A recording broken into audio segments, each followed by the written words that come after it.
Sa patuloy na pag-init ng sitwasyong pangseguridad sa Indo-Pacific, lalong nagiging sentro ng usapan ang pagpapalakas ng kakayahan ng mga hukbong dagat sa rehiyon. Para sa Pilipinas, isang bansang napapaligiran ng dagat at may mahalagang papel sa West Philippine Sea, hindi na sapat ang kasalukuyang kapasidad kung ihahambing sa mabilis na pag-unlad ng naval power ng ibang bansa. Sa ganitong konteksto, lumalakas ang mga haka-haka at pagsusuri tungkol sa posibleng pagkuha ng Asagiri-class destroyer mula sa Japan bilang bahagi ng patuloy na modernisasyon ng hukbong dagat. Sa mga nagdaang taon, kapansin-pansin ang pagsisikap ng Philippine Navy na iangat ang antas ng kanilang kakayahan. Unti-unting napapalitan ang mga lumang barko ng mas moderno at mas epektibong mga plataporma. Gayunpaman, sa kabila ng progreso, nananatiling hamon ang kakayahan sa anti-submarine warfare o ASW, lalo na sa panahon ngayon, kung saan mas aktibo ang paggamit ng mga submarino sa rehiyon.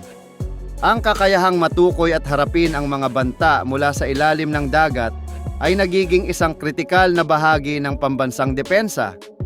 Habang halos sigurado na ang posibleng pagpasok ng Abukuma-class destroyer escort, nananatiling bukas ang usapan kung sapat na ba ito para tugunan ang pangangailangan ng bansa.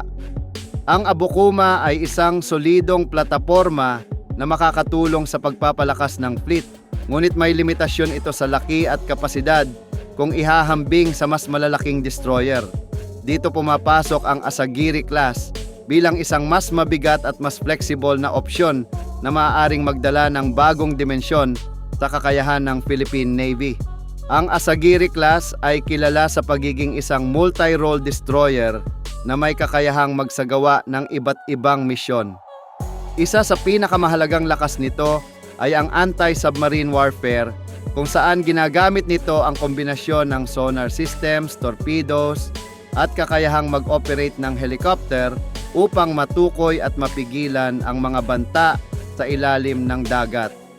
Sa isang rehiyon kung saan dumarami ang presensya ng mga submarino, ang ganitong kakayahan ay hindi lamang mahalaga kundi kinakailangan.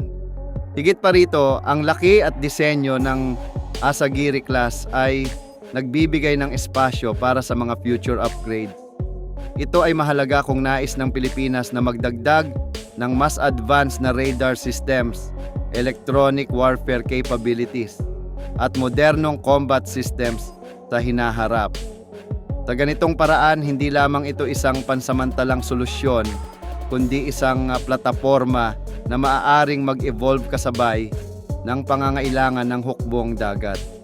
Sa mas malawak na pananaw, ang pagkuha ng Asagiri-class ay maaaring magsilbing unang hakbang patungo sa mas ambisyosong layunin ng Philippine Navy na magkaroon ng sarili nitong modernong destroyer fleet.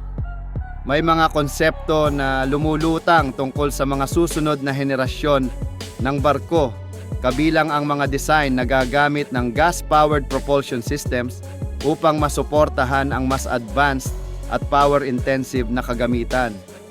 Ang ganitong direksyon ay mahalaga kung nais ng Pilipinas na makasabay sa mga kaalyado nito sa mga blue water operations at joint missions sa hinaharap. Hindi rin dapat maliitin ang kahalagahan ng presensya sa dagat. Ang pagkakaroon ng mas maraming malalaking barko tulad ng Asagiri-class ay nagbibigay sa Pilipinas ng kakayahang magpatrolya ng mas matagal, magpakita ng presensya sa mga kritikal na lugar at tumugon agad sa anumang sitwasyon.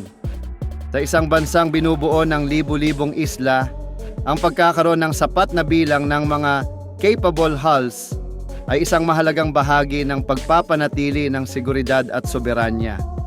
Habang patuloy namang nire-retire ng Japan Maritime Self-Defense Force ang ilan sa kanilang mga Asagiri-class destroyers bilang bahagi ng kanilang modernisasyon, nagbubukas ito ng oportunidad para sa Pilipinas.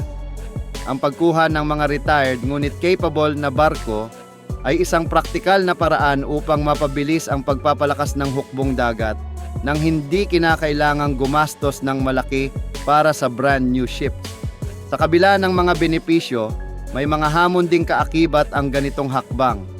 Kabilang dito ang maintenance, logistics at pagsasanay ng mga tauhan upang masigurong magagamit ng maayos ang mga barko. Gayunpaman, para sa maraming tagamasid, ang mga hamong ito ay bahagi lamang ng natural na proseso ng modernisasyon at maaaring malampasan sa pamamagitan ng maayos na pagpaplano at implementasyon. Sa huli, ang usapin kung kailangan ba ng Pilipinas ang Asagiri-class destroyer ay hindi lamang simpleng tanong ng oo o hindi.